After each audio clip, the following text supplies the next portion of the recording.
तुम्हा सगळ्यांना ठाऊक आहे, गेले 3 दिवस दिल्लीमध्ये मराठी साहित्य परिषद याचं अधिवेशन सुरू होतं. ते 2 टप्प्यामध्ये होतं. त्याचा पहिला भाग जो उद्घाटनाचा होता, त्याचं प्रमुख पद हे देशाच्या प्रधानमंत्र्यांच्याकडे होतं. आणि नंतर 4 टप्प्यामध्ये कार्यक्रम होते वेगवेगळे. ते साहित्य परिषदेनं नव्या अध्यक्षा तारा भावाकर यांच्या नेतृत्वाखाली आयोजित केलेल्या होत्या. सुदैवानं हे दोन्ही कार्यक्रम अत्यंत यशस्वी झाले.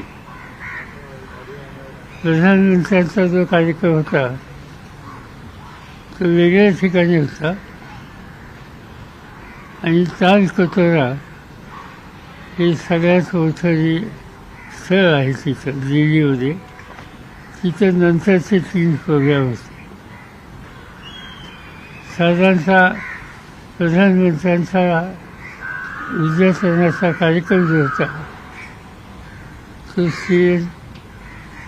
ती जी वास्तू आहे ती पूर्ण भरलेली होती. आणि तालकटोराचा जो कार्यक्रम होता, माझ्या अंदाजानं 6 ते 7 हजार लोक देशाच्या कानाकोपऱ्यातून मराठी भाषिक त्या ठिकाणी जमा झालेले होते. विविध संवाद झाले, सगळाही प्रतिसाद चांगला होता. साधारणतः साहित्य संमेलन म्हटल्याच्या नंतर काही ना काहीचे वाद वगैरे हे असतातच. त्याचं स्वरूप यावेळेला अधिक गंभीर नव्हतं.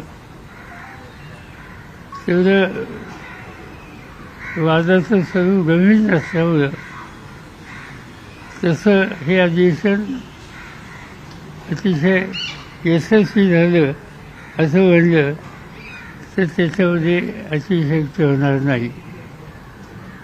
हे अधिवेशन दिल्लीमध्ये दुसऱ्यांदा होतं.